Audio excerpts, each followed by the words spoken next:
I'm your host, Kaylee, and this is Rebel Wellness.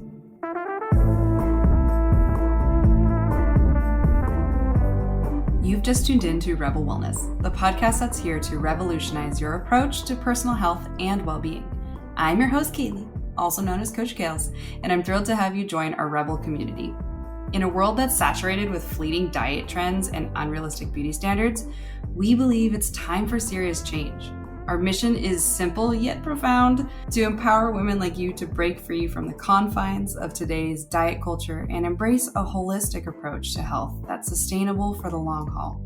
If you're like me, you're here to embrace the concept that true well-being encompasses every facet of your life: mind, body, and soul. Rebels believe in aligning our journey with our individual needs and values because a one-size-fits-all approach just simply doesn't cut it anymore.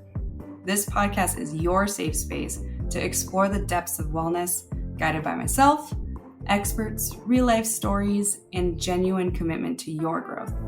You're here to begin your transformative journey, and it's time to discover your own version of balance in your health.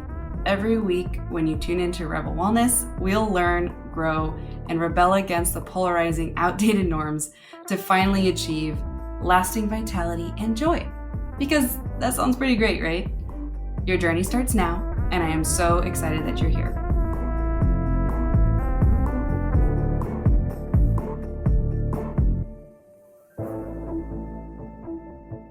Hello. Welcome back to another episode of our Strength in September series. I really wanted to hit this topic today because it's a perfect follow-up from last episode.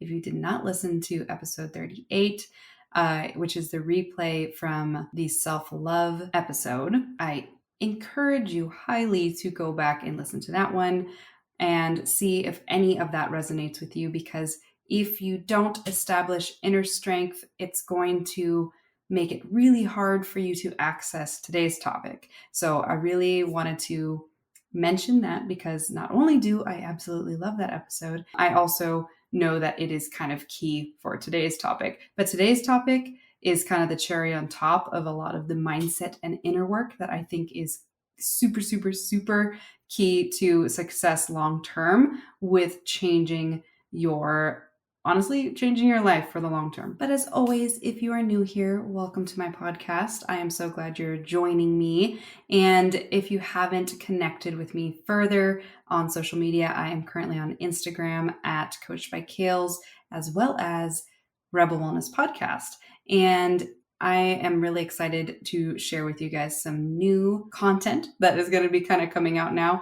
I guess I've been behind the curve with some of the recording, me talking while recording my podcasts. So I finally have some more hot clips from some of the best quotes from episodes that I have put together for you guys. And so those are going to be launching. So don't miss them. Definitely go to Rebel Wellness Podcast on Instagram and hit that follow button. I'd love to see you connect. I've been seeing several of you pop in and following both of those pages, and I am not familiar with your names, so that's how I know that you're a newbie and you found me from the podcast. So hello, I am so happy that you connected with me. One more thing I would love to say is if you would like to be a part of my email newsletter list, I am launching some new things here coming soon for the first time ever. And if you want to be part of that original crew, join my newsletter list at coachkales.com, and that'll be your best way to join us. And there's some fun things on the way.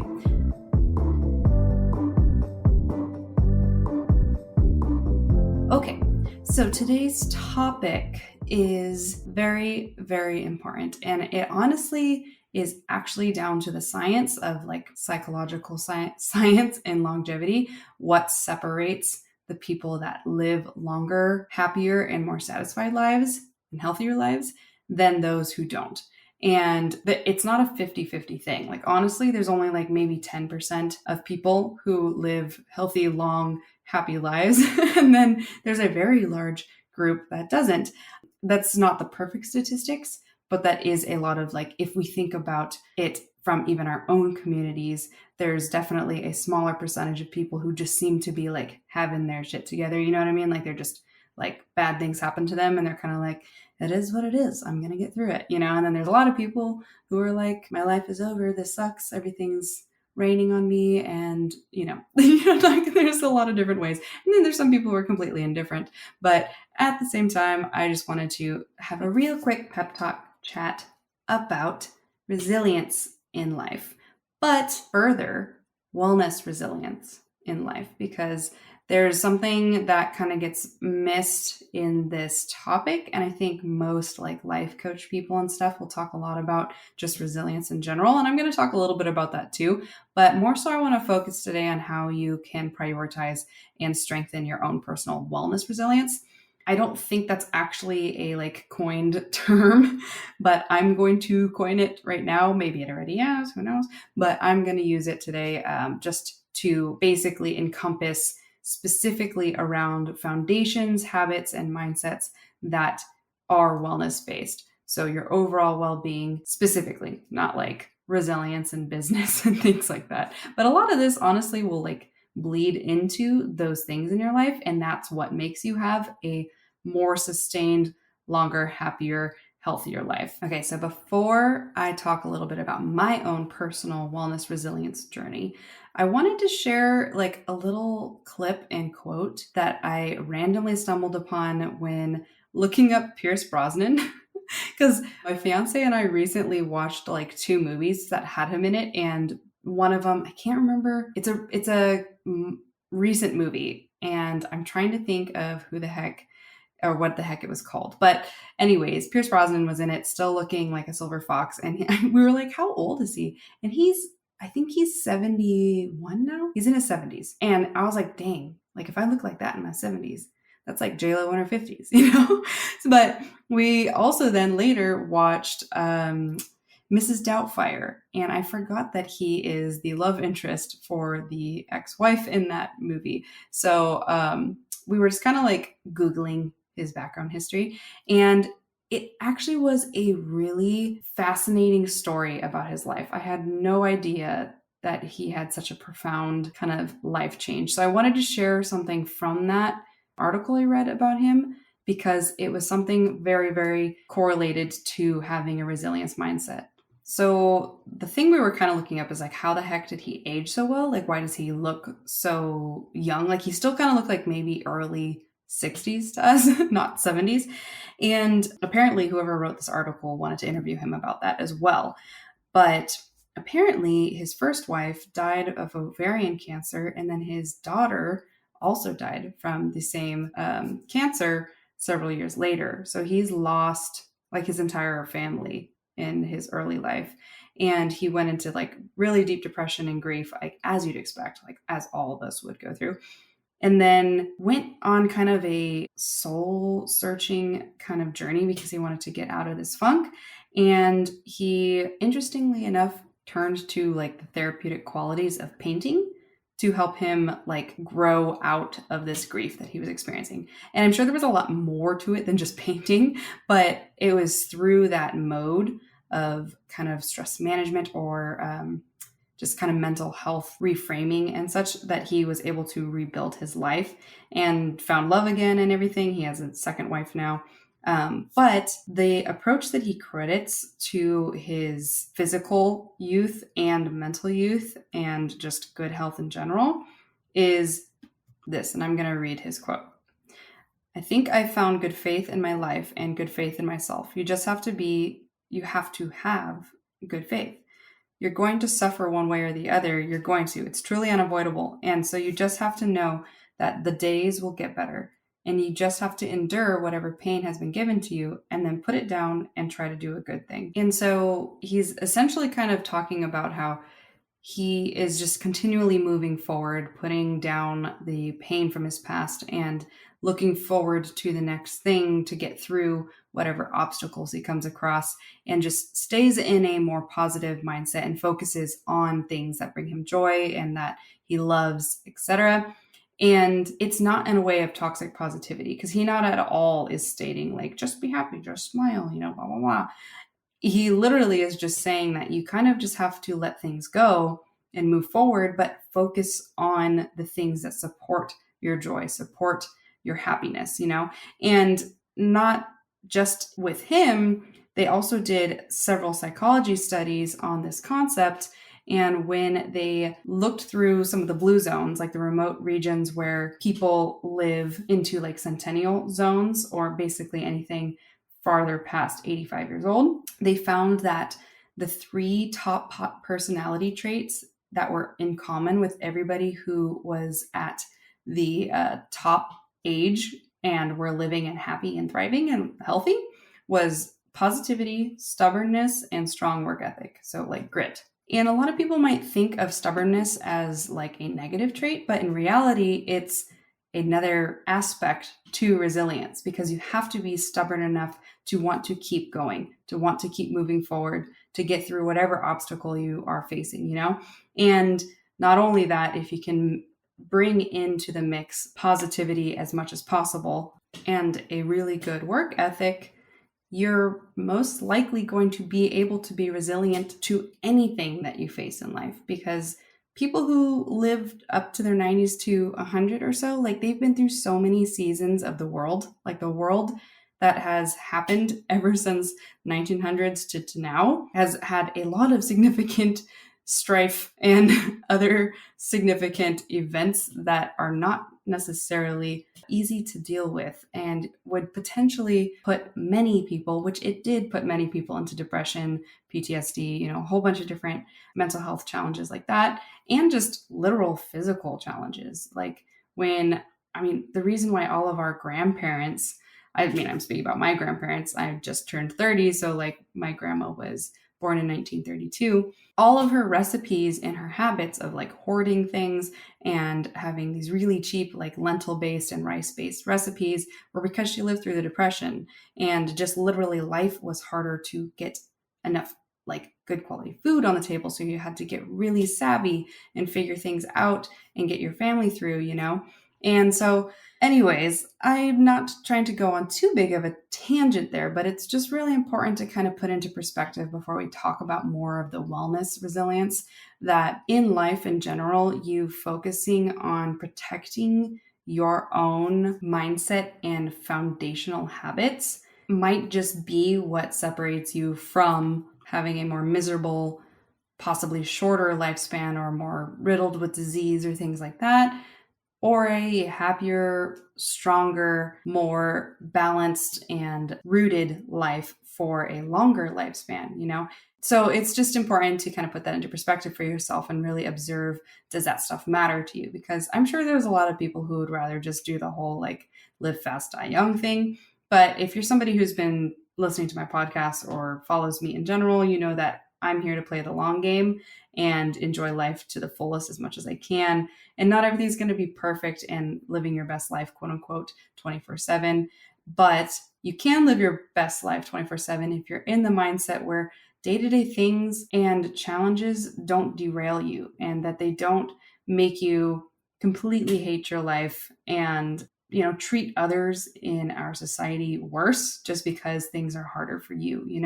That's another aspect that I see kind of declining a lot in my own personal experience, like especially here in California. Like everyone's on the defense, like 24/7. Like you can accidentally pull out in front of somebody and they like flip you off, get mad, tailgate you, like all these horrible things. And it's just like, dude, I'm sorry. I literally accidentally pulled out in front of you. I had no idea. And then it like messes up your day, and people are just spreading so much negativity and there's so much polarization. And I'm not going to get deep into that, but I just really want to encourage you to be part of the difference, like be part of the change and be a better human. Because if we can maintain and grow more of these like resilient and conscientious humans that really are thinking of how to preserve their own happiness and well-being, and knowing that their community doing the same is going to support them in that same way, is super key. So I hope that some of that stuck with you and that you kind of understand it. And if you needed to pause it for a second or rewind it and think about it again, go for it. But I really wanted to set the table with that concept and chat, because everybody knows Kales likes to get a little philosophical once in a while. I just dig those concepts, especially I totally didn't realize I would get kind of a profound thought to ponder on from looking up how come Pierce Brosnan looks really young still. But let me tell you, I was very happy to hear it wasn't just because of a ton of plastic surgery and fancy creams that us commoners cannot afford. It was literally an internal work he did. And it's internal work that you will do that will also get you to that point if that is what you want. Okay, so what exactly do I equate as wellness resilience? Well, it's all those things I just talked about, because obviously those foundational mindsets and core values, I would say, are really important for you to have if you want to access wellness resilience as well. But more so specifically, you can choose your own foundational habits and rituals in a wellness space that matter the most to you. And I always kind of think of them as picking out core values, but in the form of habits that I always keep in my little foundational part of my little life pyramid that I have in my brain and that I like to try to teach to clients and such as well. So I'm going to share it with you. But if I didn't have these and I didn't establish these in my early 20s, I would definitely not be where I am now. And of course, as years went on, I established better ones or actually filled in some of the little blank spots that weren't fulfilled, such as like better stress management techniques and such, because unfortunately, they don't really teach us that in school, even though we spend the first 20 years of our life in school. And I quickly realized that every time I went through something stressful, something traumatic, something that derailed me from my usual routine, which was often, I went back to my foundational habits to get myself back on track, to get myself back to feeling better, to get myself back into a better headspace, so on and so forth. So I can't stress enough how important it is for you to at least acknowledge and identify your foundational habits and rituals, maybe write them down. You can always pause this chat and write down some things that either I say that sound good to you or things for yourself that you think would be things that you already do that you know are part of your foundational wellness habits already. But that'll be really key for you, because then you can think about it on your own anytime you hit a big obstacle. And that's where you're truly going to become more resilient, because you have a plan. You have something to fall back on that's going to take care of you, or at least take care of you baseline, until you can get out and back on your more robust, consistent wellness routine. And actually, it's really interesting too, because I've had a lot of clients, especially these last couple of years, where I've had to help them work through their foundational habits in the wellness resilience space by default of us like needing to explore what is the bare minimum that you can do that is still going to help you stay relatively on track or stay as in the best physical space as possible, to not be super inflamed from really bad food and tired, fatigued, and make the rest of your performance and whatever it is that you're dealing with that's taking up most of your bandwidth right now, so that you're failing all around, because a lot of us will like hit that. We'll hit like burnout, we'll hit family trauma or challenges that we didn't expect, and then we just kind of bonk out for a huge chunk of time. And we really don't have to. It is natural if you do, so I'm not going to discount that. But at the same time, establishing your foundations is what's really going to help you get yourself out of there. And it really was key for a lot of my clients when they've been going through some serious challenges with, one of them had a parent that suddenly needed to be like in a full-time care home and was temporarily in and out of the hospital. And then so they had to go take care of them. And it was just like, I'm literally not sleeping right now. I literally can't meal prep.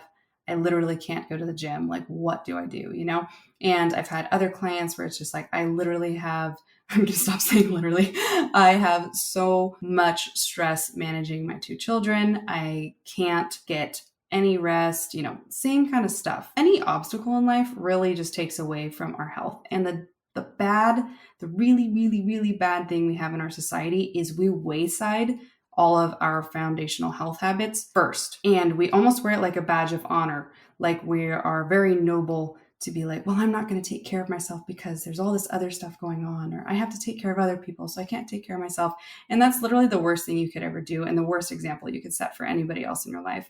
Like, it's not cute. And I've mentioned this before, and in my opinion, especially as I've gotten wiser around people who are like self-sacrificial, it becomes almost a little narcissistic because they're just really, really looking for this acceptance and praise for being so extra humble and sacrificing their health and their everything that is innately theirs and has no reason to be sacrificed for other people. And it's really, really, really important that you understand that that is very old-fashioned. That is super classic capitalistic workplace kind of mentality. And you taking care of yourself, prioritizing yourself is not selfish. It's never selfish. And selfishness is not innately bad either. We all need to be a little bit of selfish, or a lot of bit of selfish, especially if we've neglected ourselves for a long term, in order to really become the best version of ourselves that becomes the best version for the rest of our family and our community and more. So we see the worst parts of ourself come out when we constantly neglect ourselves. So make sure that you understand that you sacrificing all your health habits and needs as a human being that you were born, you have a birthright to, you sacrificing those things is not helping anybody, and especially not helping you. So I know you think it is, but it's really not. And everybody would love to see you take better care of yourself. So this is your absolute permission to start changing your schedule and your priorities to prioritize yourself a little bit more, even if it's baby steps, even if it's just little tiny things that you're finally taking back into your schedule, your calendar that are for you, taking time back for yourself. And it's okay to do literally nothing. You know, sometimes you can spend an entire day just being a potato on a lounge chair, you know, or on your couch or in your bed, you know, that's okay. It's a birthright. Leisure is a birthright. And other countries totally get that, but we seem to really miss the mark there. So I would say that that aspect of some leisure is kind of part of my foundational wellness resilience, because it helps me take back some of the chaos, or not really take it back, but pause some of the chaos and take back some of my time for me. And if I don't give myself space, and I can see it in things like if my house starts to become chaotic, if there's dishes in the sink for more than a day, and if stuff is just a mess, if my laundry is not put away, something's off. I'm not giving myself enough space to take care of my baseline needs as a human, you know? And some people might be like, oh, well, like the laundry can wait. I've got other things I got to do. I got to work, you know? You know, you should really be taking care of all the like things that shouldn't take that much effort and time out of your life. And again, too, like you could pay somebody else to do that for you, or maybe ask your partner or whatnot, or maybe delegate some chores to your children if they're old enough, you know.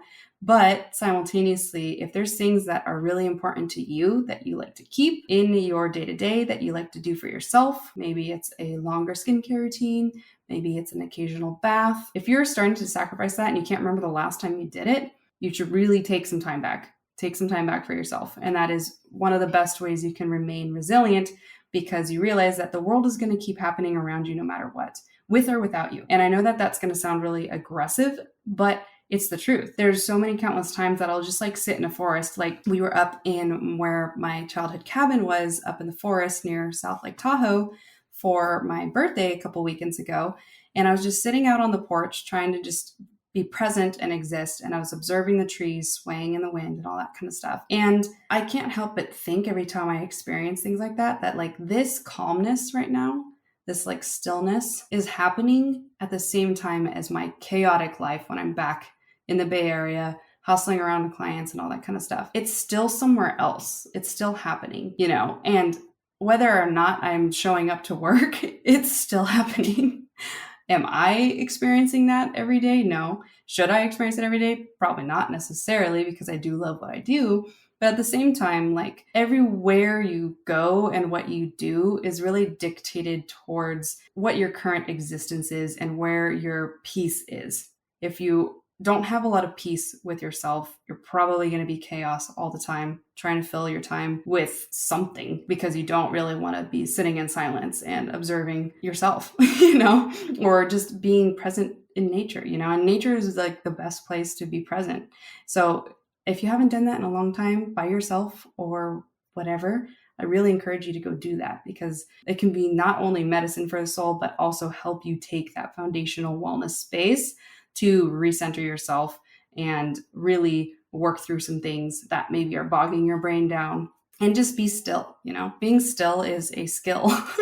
And a lot of people are just trained to believe that being still is lazy, being still is possibly selfish. I don't know what you were taught, but if being still freaks you out, because it used to freak me out, and it still kind of does a little bit, but I have to keep smacking myself around, maybe you should explore that more.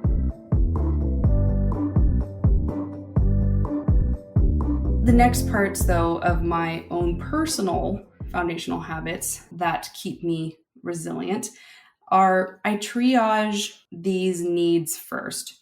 So the first thing, besides having space for myself, is sleep quality and hydration. If I can't do anything else, I make sure that I'm at least getting the best sleep quality I can and hydrating enough, because those are they're very basic. They seem kind of boring and lame, but that's because they are so key.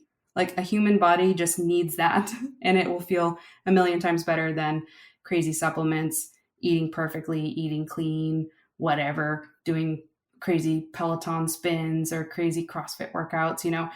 Your body's going to feel worse, honestly, if you do all those things in priority to good sleep quality and good hydration. So for me, I always prioritize those things first, if that's the only thing that I can do. Then I also next tack in meal quality towards my 80% balance. So I try my best to constantly eat a good quality protein, a healthy fat, and a good source of fiber or starch, so a carb.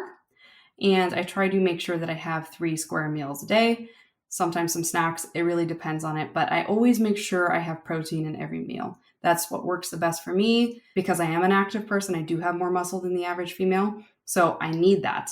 I'm hungrier. My metabolism is working a lot faster than most. So that is really a part to my second part of my foundational rituals.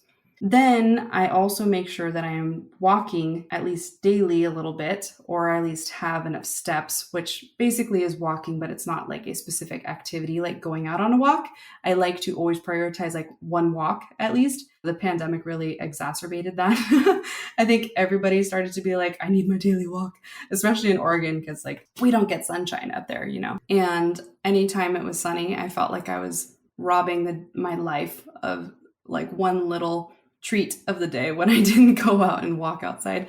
But I at least try to hit as many steps as I can, at least 7,000 a day, to keep my blood circulating, help my blood sugar, and help my mood in general, honestly. So those are my baseline foundational things.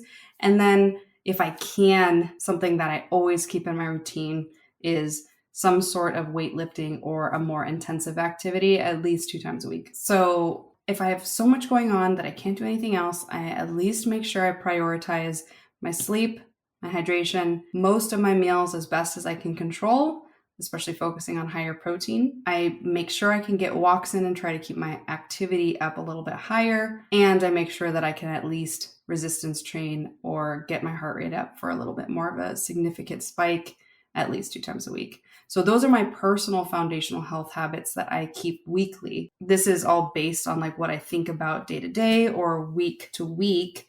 And if I can't do that, I'm not going to punish myself. So another part mindset wise to wellness resilience is you have to be graceful on you not being perfect. Arguably, this might be the most important thing for you to practice amongst establishing the rest of this, is that you have to give up the really super dogmatic approach of being I must hit everything perfectly or else I failed, and then I might as well just give up and I suck.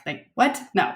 Drop that thought pattern altogether, because I've had a lot of clients over the years have that same exact approach, and they're the ones that just fail long-term in the first place because they never give themselves that grace where they understand that you don't have to be perfect every single week, every single year to achieve the health that you want and find a balanced life that supports long-term health and your current happiness and your current routine. Because life is constantly throwing curveballs. We can't expect everything to stay perfect. So how can you expect to stay perfect on your routine when life is going to be trying to make everything else imperfect constantly, right? So I would immediately identify whether or not you are a person who throws everything out the window when you are not being perfect and just gives up on yourself, because you have to commit to yourself that you forgive yourself for not being perfect, because perfection is A, never achievable, and B, unrealistic because it's unachievable, and C, not necessary to be successful. It's never necessary to be successful. Most people that are wildly successful in anything in life were never doing it perfectly. Trust me on that.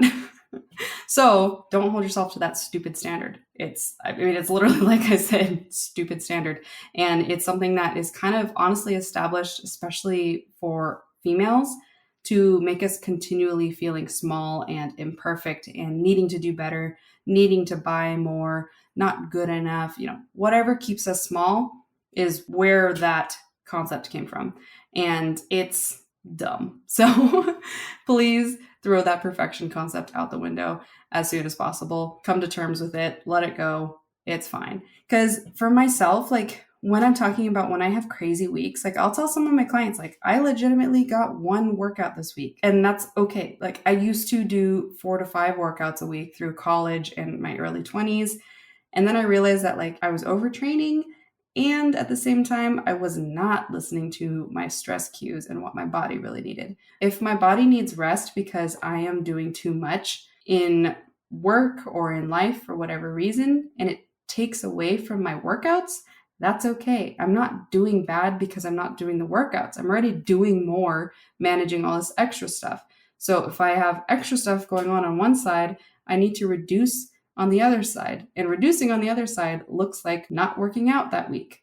And that's okay. And the next part to that is then I just go back to the gym the next week. I find the gaps in my schedule where I can fit it in and I get it done as if I didn't do anything, as if I didn't miss it last week, right? So getting to a place where that's a foundational mindset for you and staying resilient on, it doesn't matter if one week derailed me. I'm getting back on that horse. Like, maybe not, I don't love that term back on the horse because a lot of people always say that, but it's okay too, because I guess in the grand scheme, if you were to look at it as a metaphor, it's kind of like, oops, I'm falling off. Okay, I'm back on. I completely fell off. I'm back on. Whatever. The horse is still moving forward, right? So let's just say that that's the new metaphor that I do like for that reason. And I just want to remind you that it's totally okay to constantly keep getting back on the horse, because you're still getting back on and moving forward, right? You're not getting off the horse and just sitting there and waiting for another horse to run you over or something. Like, you're not going to win if you do that, but you will win if you just keep getting back on, So I hope that gives you a little bit to contemplate on for yourself, because it's very important that you understand that perfection is not necessary to make success for yourself. And it is not necessary to be well, to be healthy, All of those things are accessible for you with or without being perfect. And whoever made up this like perfect routine in our heads that is like the utmost healthiest chick in the world that we all aspire to be is like Little Miss 5 workouts a week or 6 workouts a week and eats clean and drinks lots of water and sleeps every night, and it's basically just a 21-year-old fitness influencer in LA. Those people are not the utmost of health. A lot of the times they have not very good blood work and are looking down the line at like hormone imbalance because they're probably deficient and overtrained as well. Or they're living in a very unrealistic life. I've seen both sides.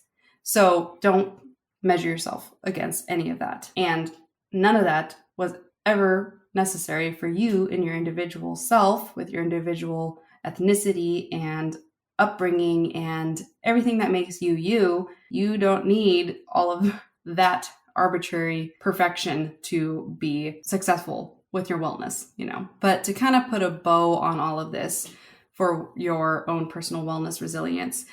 Today's talk is a little bit more of helping you identify it for yourself and think about it more deeply, and then establish it for what you need in your life right now and what you think you can keep as your foundations for the long term. So I'm not going to give you like this big list or tell you perfectly what to do. I want you to figure that out on your own, because that's what's going to stick. This is why I don't make people meal plans because people never follow meal plans. They might follow it for like a week or maybe a month until, again, they quote unquote fall off the horse and then they give up altogether. And it's like, I just really would rather you figure out how to make what you currently enjoy and like to eat healthier so you can enjoy it and do better, and it's things that you already like. But same thing goes for these wellness resilience techniques and habits, because you have to establish what works the best for you. But you do need to find like these basic things, like, good 7.5 to 8 hours of sleep a night is the best sleep quality. I don't care what anybody else has ever said. All the sleep scientists, especially modern ones, say a resounding anything under 7.5 hours is not a full brain cycle, and you're cutting yourself short. So make sure you do sleep long enough. And if you are getting older and you're having a harder time sleeping, you should really, really, really consider looking up better sleep hygiene habits to get your sleep length longer again, because once you lose it, you really lose it. Your brain starts to think, oh, I'm getting older, I'm not sleeping as long, I must not need to sleep as much. And this is where you start to get like early onset dementia. You don't store memories anymore as well because you are not sleeping through a full brain sleep cycle. And the matter in your brain changes and gets smaller in a lot of different areas because it's not being recovered or replenished, because you also lose a lot of nutrients and things when you are underslept. So don't sleep on not sleeping. Make sure you sleep and sleep as best as you can. And if anything, like I tell a lot of my clients who have stubborn fat problems or just horrible stress problems and things like that, if they can first figure out how to nail down better sleep quality, sometimes they already just start to shed inflammation and excess weight by sleeping better and better energy and all of that jazz. So that's why for me, it's literally the first thing I prioritize when everything else is out of control for myself. But that is a perfect way for me to remind you that practicing and implementing at least 2 or 3 stress management techniques for yourself is also really key for wellness resilience, because you really want to have fallback things that keep you aligned, that can calm you down, help you de-stress, because again, inevitable roadblocks are going to come up in life and stress you out. And if you don't have stress management techniques that you consistently implement daily or at least weekly in your back pocket, it's going to really derail you in general, because it's just, again, it's inevitable. Like, it's just bad things are going to happen in life. And if you can just get around them and reduce your stress as much as possible, whether it's through stress management techniques or it's just mastering a mindset that everything is figure outable. I think it's Marie Forleo. She has that. She's kind of coined that phrase, but you have already figured out a bajillion things that you thought you would never figure out in the past, right? And you're here right now listening to this podcast. So odds are you can figure out anything else too. So reducing how much you freak out about stuff is really, really, really, really, really key to staying resilient and getting more and more resilient as time goes on.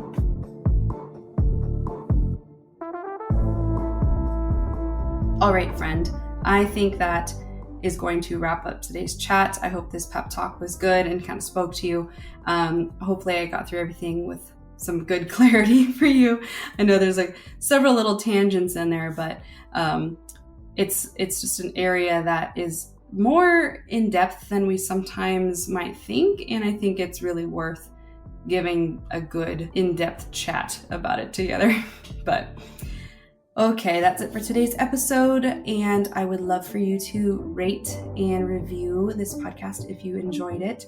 And I just hope that you can celebrate your strength and nourishment, walk with confidence, and I will catch you next week on another episode of Rebel Wellness.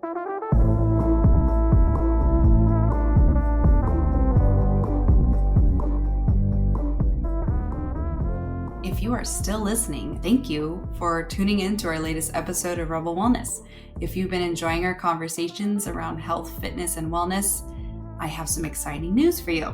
So if you would love to join our newsletter group, you can join us on coachkales.com, or you can join my Stan store at stan.store/Kales, Kales. And that's an awesome opportunity for you to snag some freebies that I've created, including a macro hack grocery list that is going to help you kind of design a custom grocery list, especially for following macronutrients, because as you know, if you didn't listen to my Macros in May series, I would go back to those episodes because it has been a game changer for so many of our listeners for getting more on top of how to shape their physique and their health goals with the food they're eating. So don't sleep on that. Go get your free download. Or I also, for fun, have a little 14-day ab challenge that I actually have used with my clients, and my clients have had some really surprising that only in 14 days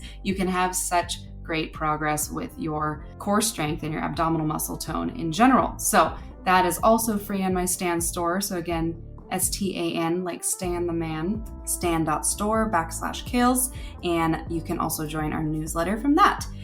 And if you would like to reach out to me, chat, maybe work together, you can also contact me through my website, coachkales.com. And I would absolutely love you to join our Rebel Wellness Podcast Instagram, which is at Rebel Wellness Podcast. And you can also join my flagship coaching page at Coach by Kales. That's where it all began. That's where I share the most kind of custom to what I work on specifically with my clients on that page. So join that one. It's all feminine wellness focused, and I share some great stuff, some goofy stuff, things that you just don't want to miss, as well as healthy recipes and things, and easy recipes, because we all kind of need some easy grab and go things, don't we? So I would love you to join both those pages, as you'll be joining a community of like-minded females who are all committed to living their best lives. So hit that follow button, and I would love if you felt the need to share and rate our podcast. We would love that. Anyways, thanks for listening, and I hope to catch you next Sunday, or say hello on the gram.